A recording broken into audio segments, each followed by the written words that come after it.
За сайн байцгаана уу монголчуудаа. Өмнөд Монгол подкаст ээлж дугаар хэлж байна. Өнөөдөр бид хятадын боловсролын талаар ярихаар бэлдэж байгаа. Яг вэ хэд хоногийн өмнө хятад улсад яг конкурс хийгээд дууссан байна. Одоо хэд хоногийн дараа Монгол улс конкурс гэж байгаа. Тэгээ нэг найстайгаа уулзсан чинь нэг хүүхдийн ямар сургууль явуулах гэж байгаа нэ. Баахан олон сая төгрөг зарцуулаад тэнд 10 жил сургах гэж байгаасан. Тэгэхээр би дотроо их харамсаад үнэхээр хятадын тийм боловсрол тийм үнэхээр тийм сайн байд юм уу? Энэ талаар бас ярилцъя гэсэн юм аа. За би өөрөө хятад төрж өсөөд тийм ээ. Хятадын бүх боловсролын дамжаа дамжсны хувьд бол хятадын боловсролыг бол сайн шаадаг баймаа. Харин өөрийн хүүхдээ хятадын боловсролд тийм ээ. Тэнд нухлагдаад тэнд одоо зовоод 10 жил төгсөөгүй дөө маш их баярлалтай. Одоо энэ харин монголчууд хятадын боловсролын сайхныг айхаад урагшаа хүүхдээ аваачиж өгөөд тэнд маш их харамстай. Миний хувьд бол яагаад одоо ийм байдаг юм бэ гэж гайхаад байдیں۔ Миний хувьд бол хятадын боловсролоос хол байхад бол маш хэрэгтэй байдгийг гэж боддог. Харин зарим хүмүүс одоо яг хятадын сургууль чанга дэглэмтэй гэдэг утгаараа тэр юм уу сайн гэдэг тийм ээ. Одоо байга мөнгө төгрөгөөр шахаж байгаа хүүхдээ урагшаа аваачиж суулгадаг нь миний хувьд бол маш их харамсдаг. За тэгээ хятадын боловсролын ярихын төлөө одоо нөгөө хятадын боловсрол чи хаанаас эхэлсэн бэ гэдгийг нэс ярих хэрэгтэй баг та. Одоо хүн болгоон күнз гэж мэддэг штэ. Күнз бол за миний үзэхээр бол хятадын анхны сургууль хүмүүжүүлэгч гэж боддتي. За зарим хүмүүс одоохондоо күнзийг философч гүн ухаантан гэж ярьж байгаа. Гэхдээ күнз бол үнэн чанартай хизээж тийм гүн ухаантан байгаагүй. Тэр гүн ухаантны сургаал моргаал нэг байдаггүй байсан шиг байлээ. Күнз бол манай эрдэнэ өмнөх 6 дугаар зуунд амьдардаг байсан. Энэ хүн бол насан туршдаа одоо хүүхдүүд тийм ээ шам нараа сургаагаад ер нь 3000 шавтай гэж ярьдیں۔ Тэгээ 72 нь айгу багшийнхаа нөгөө сургаалыг жинхэнэ олж авсан. 72 мэрэгт шавтай гэж хэлдэг юм аа. За күнз бол манай эрдэнэ өмнө 6 дугаар зуунд амьдардаг байсан. Тэр үе чинь яг ямар зуун байсан бэ гэхээр одоо зүүн Жоулс тийм ээ ер нь сүүлчийн мөч шатандаа ирсэн. Одоо Чүнчөө гэж ярьд юм да. Чүнчөө байлдааны улс гэж ярьд. Яг тэр үед амьдарч байсан. Тэгэхэд бол ер нь нөгөө олон жижиг халлын улс болж бутраа салаад тэгээд нөгөө ёс дэг журам их алддаг байсан. Күнз үүнд маш их санаа зовдөг байсан. Тийм учраас Көжифүли гэж нэг ураа гаргадаг байсан. Тэр нь юу гэсэн үг бэ гэхээр өөрийгөө тийм ээ сахилах, батжуулах, тийм зүй зохистой байдлыг сэргэх нэг хосноо хуучин баруун Жоо улсын одоо тэр дэг журамд оруулах тийм маш их хүсэл эрмэлзэлтэй байсан учраас маа хүний чинь одоо шин одоо хятад улсын энэ Мао бол энэ хуучинсаг юу гэд баахан одоо 2000 жилийн дараа шүүмжлээд янзын тийм хөдөлгөөн бий болгож яасан. Энэ хүн бол голдуу одоо нөгөө одоо жүн чан гэж ярьж байгаа. Тэр нь одоо юу бол сайд хүнээ одоо хэв маягтай, хаан бол хаан хүнээ байх одоо хаан бол хаан шинж маягтай байх ёстой гэх тийм ураан дор одоо тийм одоо үзэлтэй сурталтай байсан. Тэгээ голдуу жанжин гэж явуулах ёстой гэдгийг одоо нөө халлигууд бол одоо жижиг Яван тулсын эцдүүдий бол тийм юм уриалдаг байсан. Одоо өршөөлт засгийн энэрэнгүй засгийг тийм ээ. Тэгээ халлигуудаас их хүсдэг байсан ийм хүн. Тийм болохоор одоо тэр бол ер нь нийгмийн зохион байгуулахад бол ер нь сургаалаа айл төрүүлж яасан. Одоо жишээ эцэг хүн бол ямар янзтай байдгийг, эхнэр хүн бол ямар янзтай байдгийг, хүү хүн бол ямар янзтай байдгийг тийм ээ. Жүн чэн фү зүз гэж юм. Хаан хангууд те сайд түшмэлүүд бол ямар ёс жайг барих ёстой. Тэ эцэг их хүн бол ямар ёс жайг барих ёстой. Хүүхдүүд нь бол ямар ёс жайг барих ёстой гэдэг. Тиймэрхүү сургаал айлтгсан. Гэхдээ энэ бол яг амьд сэрүүн байхтаа бол күнз бол нэг их амжилт бол олж чадсангүй. Одоо луу улсдаа өөрийн төрсөн нутаг луу улсдаа бол нэг хэсэг хугацаа одоо нэг Жон сайд дарга хийгээд тэгээд мултраад олон улсаа тэнүүчил тийм өөрийн сургаалаа одоо нэвтрүүлэх гээд дэлгэрүүлэх гээд ухуулаад явдаг байсан гэдэг юм билээ. Гэхдээ энэ сургаалыг бол яг тухайн үедээ бол нэг их зөвхөн олон суртлын нэг болохоос биш хүм одоо улс болгооны мөрддөг тийм юм бол биш байсан. Харин энэ бол сүүлд нь Баруун хаан улсын одоо хан улс гэж ярьдаг шүү дээ. Хүмүүн гүрэнтэй баг зэрэг баярлагдсан улс. Баруун хаан улсын дүнжин шүү гэсэн нэг одоо гүн ухаантай. Энэ хүн бол одоо тухайн үеийн хан улсын хаан үдийд бол бүх үзэл суртлыг хөөж тийм ээ зөвхөн хүнийн сургаалыг авч үлдэж хүндэтгэн гэсэн тийм ураан доор энэ бол амжилт олсон. Тэгээ хаан үдий бол зарлыг гаргаагаад бүх үзэл суртлыг болох бүгдийг одоо албан ёсны хүлээн зөвшөөрсөн суртлаас хөөж гаргаагаад зөвхөн хүнзийн сургаалыг тийм мөрдлөг болгосон. Түүнээс хойш хүнзийн сургаал бол хятад даяар тийм ээ мөрдлөг болсон. Одоо сүүлдээ бүр шашны дайтай байсан шүү дээ. За энэ сэдвээс гадуур нэг ярихад дүнжин шүү гэдэг энэ эрдэмтэн гүн философч хүн бол арга билгийн сургаалыг бол жинхэнэ утгаараа гүн ухааны агуулгатай болгоосон ийм нэг эрдэмтэн хүн байсан. Энэ тухайн үеийн хаан үдий хаан бол тийм ээ одоо хүмүүн гүрэнтэй баялдаад бараг хүмүүн гүрний хятадын төвгөнд тийм ээ одоо өмрөдийн нүүдэлчдийг ялсан ганц хаан бол хаан үдий хаан байсан гэж хэлэхэд хэлсдэггүй. Өмнөх хаадуудын бол тийм хүмүүжүүдийг янз янзын аргаар одоо татвар өгөн эсвэл охтуудаа одоо барьж өгөн тэгэж аад өөрийгөө аргалдаг байсан бол хаан үдий бол одоо өмнөх хааны 70 жилийн нөөцийг бүгдийг шахаж хүмүүн улсыг ялсан удаа тий. За тэгээд өнөөдөр ийм боловсролын талаар ярих гэж байгаа. Боловсрол гэдэг чинь одоо дээхэн үе чинь мэдээж хэрэг хүнзийн үе чинь дандаа шав сургалттай одоо гэртээ одоо хэдэн хүүхдүүд цуглуулад өөрийн одоо номлон заадаг байсан баг. Гэхдээ сүүлд нь анх удаа манай эртний 587 онд хятадын Суйвэнди гэсэн хаан анх удаа Кэж ижирдүү гэсэн одоо юу гэсэн үг бэ гэхээр нэгсэн журмаар тийм ээ алуун хаагчийг шалгаж авах тийм дэг журам бий болгосон. Энэ нь бараг 1300 гаруй жил үргэлжилсэн. Одоо 1905 онд тийм энэ одоо тогтолцоогоо устгасан байлээ.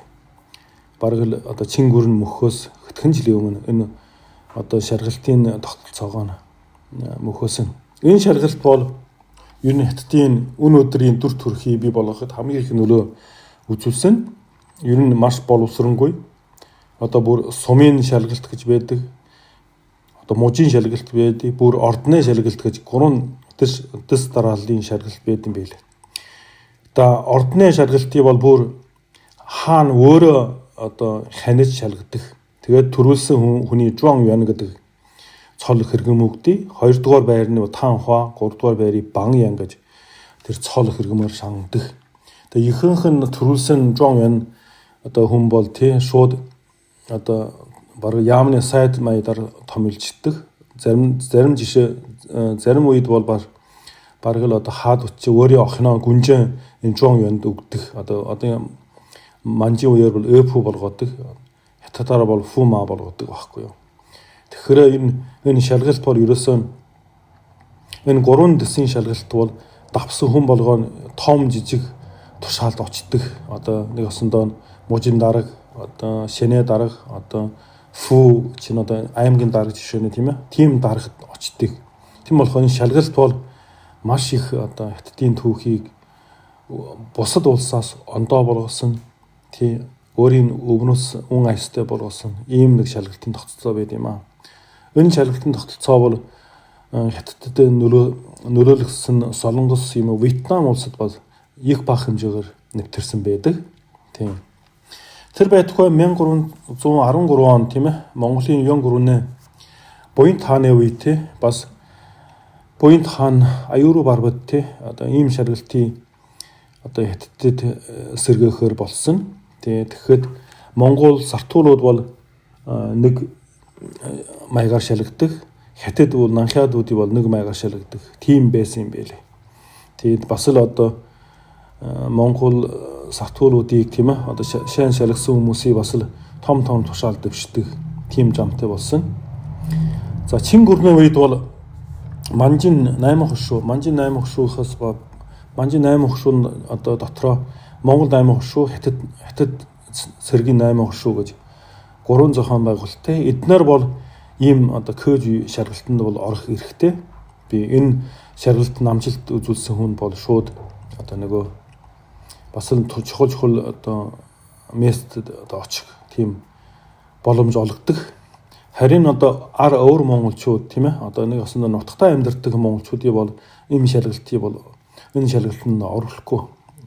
Яг вэ гэхээр хятадд сурахыг Манжин засгаас бол монголчуудыг ер нь дэмждэггүй байсан. Тухайн үед манай хайсан гүн гэж ярьдаг шүү дээ. Харчин баруун хошууны хайсан гүн чинь өөрөө хятадд нэвтэрсэн учраас ер нь хятадтай энэ шалгалтанд үзэх гээд бэлдээд тэр байтугай бүр хятад ихнэр авсан тийм түүхтэй гэсэн байлээ. Тэгээ энэ шалгалтын агуулгын хувьд бол ер нь өнөөдрийн үүднээс бол ер нь жоохон одоо сонин л да ер нь жоохон яг одоо энэ гонзын голдуу хүүхдүүд бол олон жил 10 жил 20 жил бэлтгэдэг бол голдуу күнзийн номыг бараг цөөжилдэг бүгдийг цөөжилдэг нэгэнгөө цөөжлээд тэгээд тэрний дагуу одоо дэлгэрүүлж тий бич одоо тайлбарлал хийж чаддаг. Тэгээ түүний дараа голдуу цаг үеийн байдалтай уялдуулаад күнзийн сургаалтай уялдуулж тийм зохион бичлэг хийлгэж яагаад дээр нь нөгөө бичгийн тэг мэг нь хэр сайн цэвэр бичдэг тий одоо нэг зохиолоо хэр гоё бичдэг тий уран сайхан бичдэг түүгээр нь шаргал одоо дүнг тавьдаг шиг байлаа. Тэг хэрвээ амжилт олсон бол шууд тэгээд л амьдрал нь оронгоор иргэд юм да. Нэг энэ шалгалтын сайн өөр дүнгийг хэлэхгүй. Ерөнхийдөө бол маш шудраг байсан. Энэ бол үнэн байд юм аа. Тийм маш шудраг байсан. Ядуу байсан уу чи уучин вангун байсан уу хамаагүй. Ерөөсөн тэр үнэхээр тэр чадaltaй чансаатай зохиолын сайн бичдэг тэр ном күнзийн сургаалын ном зохиолуудыг сайн цөөжилсэн хүмүүс л үнэхээр амжилт олдог тийм түүхтэй юм билээ. Тэгээ хятадын түүхэнд бол маш олон одоо энэ шалгалтаар тийм ээ өөрийн хөв заяагаа өөрчилсөн хүний үлгэр домогод маш их байд. Улаасаа чинь үнэн л да гэхдээ үлгэрийн маягаар үлдээсэн бол нэлээд олон хүн байд юм да. Одоо Чэншимэй Чиншаалны үлгэр бол ер нь хятад хүн болгоо мэддэг. Энэ Чэншимэй чинь Чиншаалны ихнэрэн байд. Чэншимэй чинь бүр 10 хэдэн жил тийм ээ ихнэр нь одоо тухайн үед хятад ном уншдаг хүн бол ер нь гартаа одоо ганц тхаа барих тийм чадалгүй гэж ярьдээ шүү. Өфүү жижирлийг гэдэг ярьдаг байхгүй юу. Тэгэхээр хятад тийм нөгөө одоо эрдэмэн ном хөөсөн хүн бол ерөөсөн ямар ч ажил хийж чадахгүй, ямар ч юм хийж чадахгүй зөвхөн ном унш сурсан тийм хүмүүс байдаг байхгүй юу. Тэгээ мань хүн чинь 10 хэдэн жил зүтгэж ягаад тий бүр ордны шалгалтаар Жон Юан болоод нэгдүгээр байранд ороод хаан бол тоогоод хаана асуусан ихнэр байна уу байхгүй гэд утлаа ярихгүй юу. Тэгээд хаамаа өөрөө охиноо энэ Чэншимэйд өгсөн. Тэгээ мань хүн чинь хааны Фума болоод тийм ээ том сайд болоод баян чилүүлэг амьдарч байсан юм аа. Тэгээ ихнэр нь сүүлд араас нь одоо хөөцөлж ирээ Чиншааны хөөцөлж ирсэн чинь Чэншимэй чинь одоо сэтгэл буруулаад байтгаа бүр одоо алуурчин томлоод нөгөө хүний чинь алхаар явуулсан байхгүй юу. Тэгсэн чинь алуурчин одоо үлгэрштэй алж чадахгүй өөрийгөө амиа хорлсон гэдэм байлээ. Тэгээд Чиншааны чинь хүн алсан хэрэгээр шоронт хийгээд хятадын түүхэнд боожон гэдэг хар нүртэй хар царайтай боожон боочинтэн гэж ярьдیں۔ Энэ хүн бол тэгээд энэ хэргийг цагаад одоо шүүгээд хамс үлд нь учир начрын олж аваад Чэншимэйг бол одоо толгойн цавцсан байхгүй юу. Энэ Хятадтай бол хүн болго мэддэг юм нэг үлдэр байдаг. Яг бол одоо эхнэрээсээ урбаа тийм ээ. Одоо олон жил дэмжсэн аваад эхнэрээсээ урбаад ийм нэг одоо хүний үлдэр байд юм аа. Тэгээ бас нэг үүжин зэгэд рүүлимаа шиг гэсэн одоо нэг зохиол байд юм да. Хятадын одоо эртний зохиол дотроо 10 дотор багтдаг. Энэ дотор Фан Жинжун юугаа бид 10 жилдээ сурчсан. Энэ Фан Жин гэдэг нэг хүн бол бүр 40 50 хүртэл одоо нөгөө шалгалт нь бэлдээ ерөөсөө амжилт олохгүй. Тэгээд энэ хадам аавн бол нэг гахай алж тийм ээ амьдэрдэг хүн байсан. Тэгээ хөргөндөө бол маш муухай ханддаг байсан. Ер нь юу доромжилдаг. Тийм нөгөө хүн чинь бол өөрөө мөн олж чадахгүй бас нөгөө шалгалтын тэнцээгүй учраас тэгээд маш их одоо нөгөө хүндэггүй нэг осондоо. Тэгсэн чинь нөгөө нэг өдөр май хүн тэр нөгөө одоо нөгөө мужийн шалгалт юм уу да нэг ордны шалгалт хараа биш. Дараа дэсийн шалгалт хотын шалгалт юм уу? Тэр шалгалтын тэнцсэн гэсэн чимээгээр май хүн чинь нөгөө ухаан алдааж унаад галзуурчихгүй амнаас нь хөөс гараад тэгээд нөгөө гадуургүйгөө хүнж танихгүй дими балаа юм яраад хамгийн сүүлд энэ нөгөө хадам аав нь тийм ээ одоо муу хүний дүр дахиад одоо тоглоод маш айлгаж агаад манай Фан Жины чинь тэгээд сэрээсэн байхгүй юу? Энэ Фан Жинжун юу гэдэг айгуу сонирхолтой бичсэн байт юм байлээ. Яг бол үнэхээр тэр шалгалтанд давсан хүн бол тийм ээ одоо өнөөдөр гойлгочин байсан бол маргаашин бол тэгээд шууд баян чинэлгийн игнэн шилждэх тийм тогтолцоо байд. Энийг бол сайн харуулж чадсан.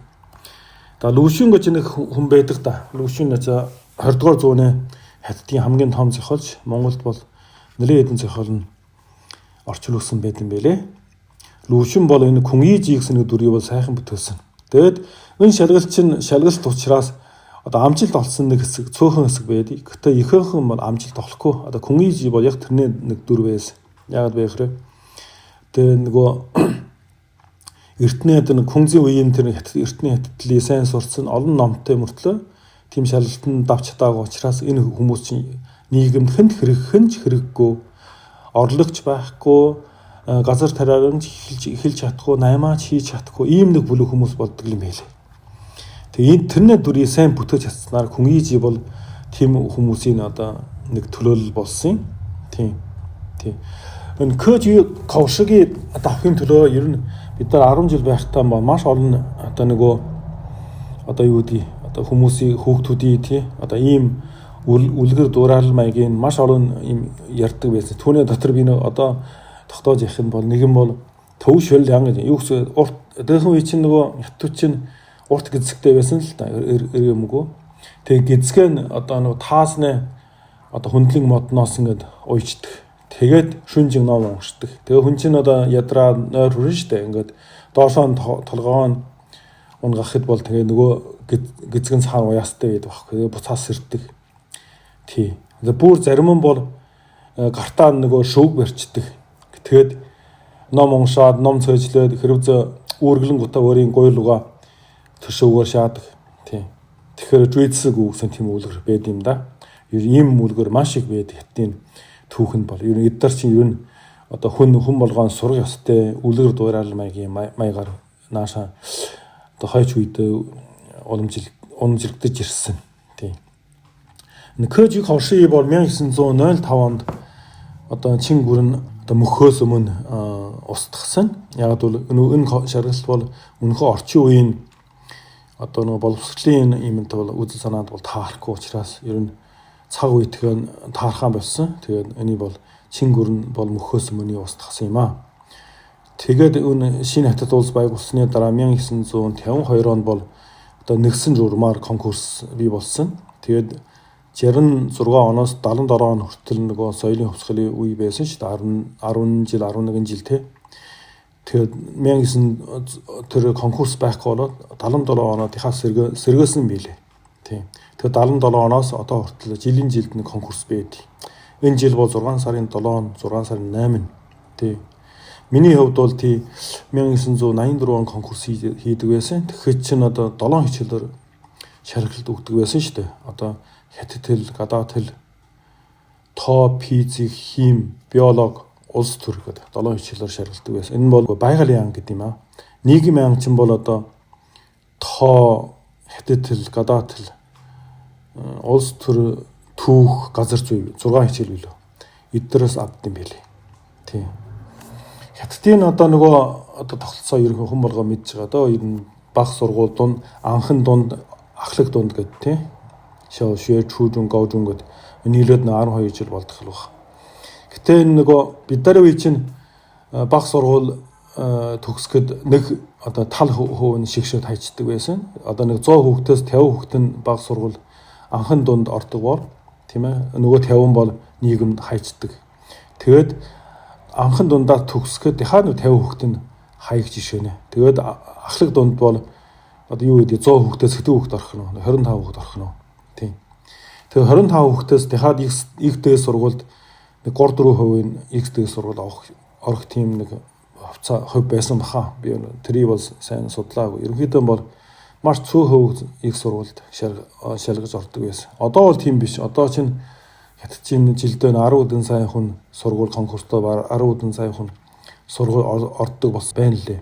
Гэхдээ нөгөө одоо нэг Жиубаа 985 211 гэдэг тийм хоёр англи сургуулийн ангилсан байлээ. 985 нь бол 39 хамгийн одоо дээд зэргийн сайн сургууль гэдэг. 211 бол 100 тийм нэг одоо гайгүй сайн сургууль. Бусад нь нэг хэдэн мянган бол ер нь одоо муу сургууль гэж таашаа байд. Юус нь энэ жирийн сургуулиуд гэж тийм ангилсан байт юм байл. Энэ 985 211-д ороход бол өнөөдөр бас алдцаан хөөрөн байт юм бэлээ. Тийм. Тэгэд би яагаад хятадын боловсролыг сайн шаадаггүй юм бэ гэхээр энэ боловсрол гэдэг чинь хүн бол ингээд одоо хятадын боловсрол бол ерөөсөө шалгалт бэлддэг. Ерөөсөө одоо конкурсэд бэлддэг. Түүнээс биш бол хүн болохын төлөө боловсрол дамжих ёстой шүү дээ. Одоо чи Европт бол тийм. Одоо энэ хүүхдийг одоо тоо физик хим гэдэг хүүхдээс хаа тэгэхгүй. Ерөөсөө одоо энэ хүүхд яаж одоо тэгээд одоо хүн болох вэ? Хүн төлөвшөх вэ гэсэн тийм нэг одоо зорилгодоо тийм хүрэхин төлөө хүн чинь одоо зам яаж гарах вэ? Бүр багтан бол зам яаж гарах вэ? Улаан ногоон гэрэл яаж харах вэ? Эсвэл номын санд очиж ном яаж зөөлөх вэ? Эсвэл байгальтай өвс ногоотой танилцах талаар тэгээд байнгын энэ боловсролын тогтолцоонд ордог юм билээ. Хятад бол тийм биш ээ. Хятад бол яадаг вэ гэхээр хятадын сургууль бол ерөөсөө одоо баг сургуулиас эхлээд одоо ахлах дунд сургууль төгсдөл тийм ээ. Ерөөсөө конкурсд нь бэлдэнэ. Тэгээ одоо бид нарын үе чинь харьцангуй сул байсан баг. Гэхдээ бид нар лавл 3 жил конкурсд бэлдэж яасан. Одоо 8 төгсдөл бол одоо нэг их бэлдэж байгааг бол тоглоо надад өнгөрч яасан баг. Одоогийн хүүхдүүд бол тийм биш. Баг 1-р ангиасаа 12 жил төгсдөл тийм ээ. Конкурсд нь бэлддэг. Тэгээ монголчууд яагаад ингээд хятад сургуулийг сайн шаадаг байсан бэ гэхээр дэглэмтэй гэнэ. Одоо энэ өсөндөө нөгөө өглөө цагтаа босдог, орой цагтаа унтуулдаг тий. Тэгээ өдөр бас өдийн цайгаар унтуулдаг тий. Тэгээд цагтаа хоолдог тийм ээ. Цагтаа давтлаг хийлгдэг гэдэг их л хүмүүс одоо дуртай. Миний хувьд тэрийг өөрөө бээрэн дамжсан учраас чинь хүнээ өрхий дээд зэрэг зуршиж байгаа. Хятадын сургуулаа дамжсан хүүхд бол ерөөсөө хүүхд нас бол байдаггүй. Хүн бол заавал одоо баг дунд сургуульдаа тийм ээ. Одоо нөгөө тоо физикийн өвтөл сураа цээжлээ тийм албатай ч өгөөч юу.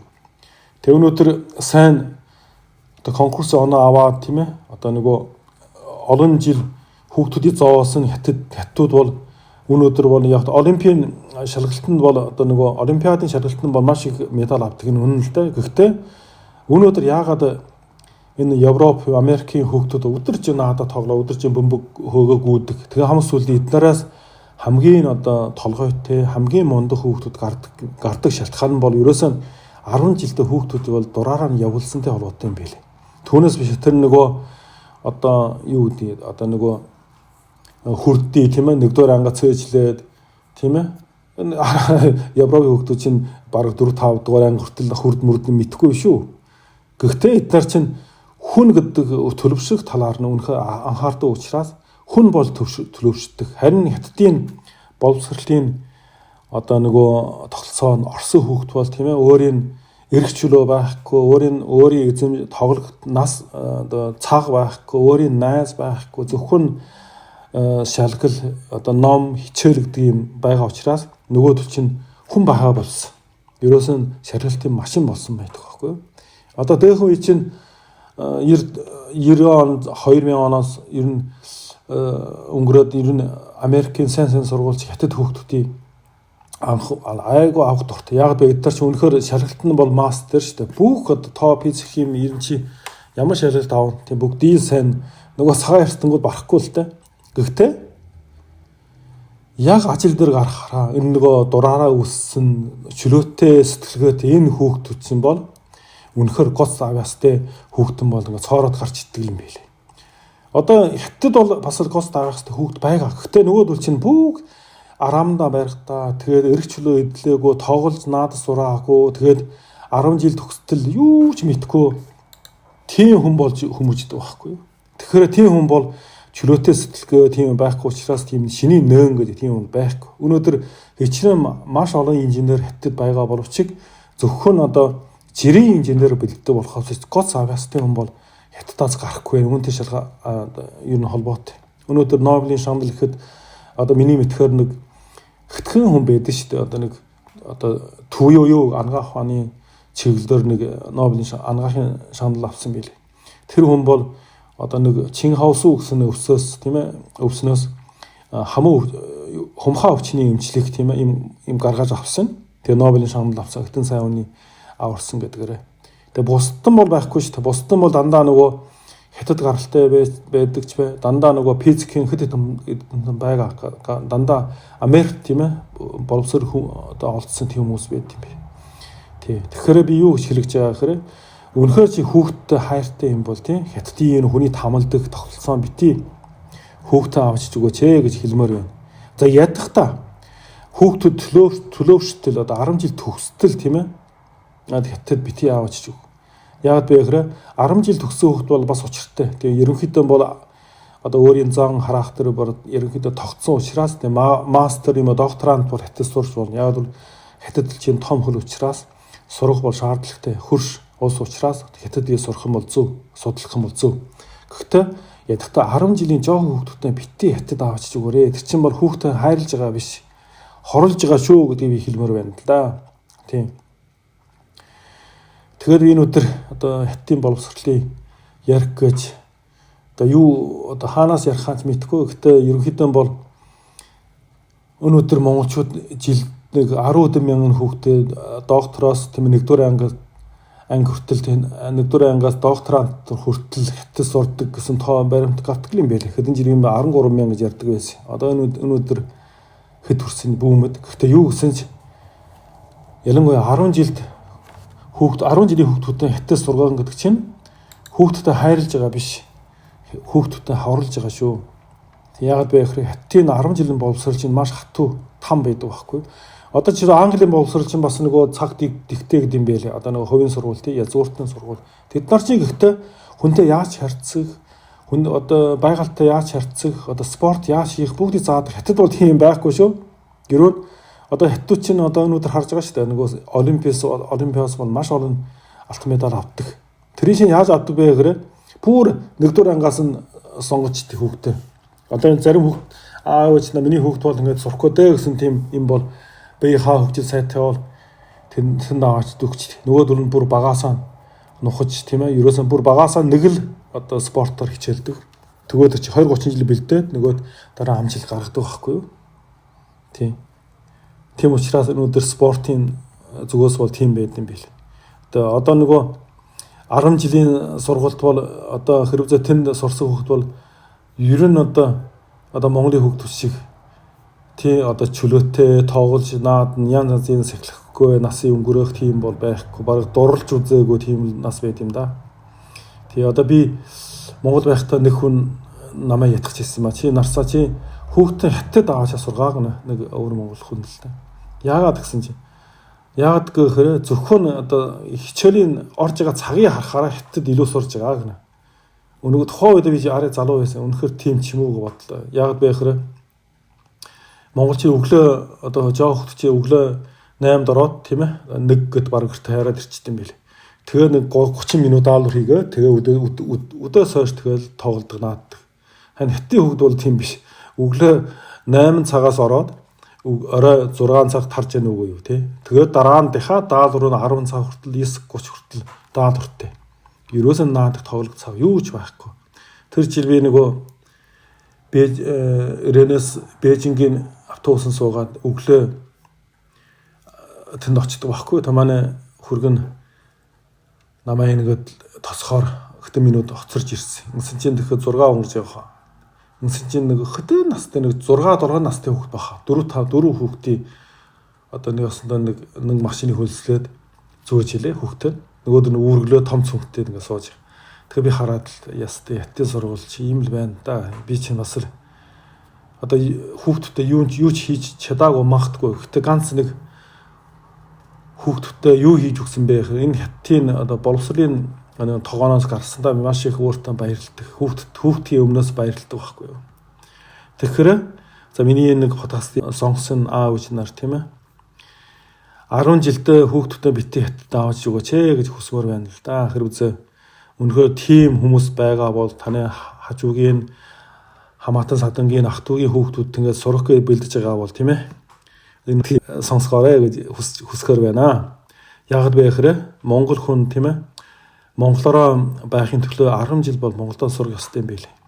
Яг бүх хятадд сурыг бодож байгаа бол Монголд байгаа хятад сургууль сур. Тэр нь бас хятад аваачаа сурахаас дөр байд. Яг л чинь Монгол улсад явж байгаа хятад сургууль чинь бас нэг хятадын тэр тогоо шиг л тийм хэцүү биш бахаа бодож байгаа. Би чинь сайн мэдхгүй л да судалгаа байхгүй. Гэтэ Өрөөнд тийм хөх хот тийм одоо юу гэдэг тийм баахан сургууль байдаг шүү дээ. Монгол хүүхд жоох хүүхдийг сургаж авдаг, хүлээж авдаг. Тэр сургууль бити явлаач гэдэг би хүсгөр байна да. За баярлалаа өнөөдөр. За ийм нэг сэдвээр ярих гэд бодсон юм аа.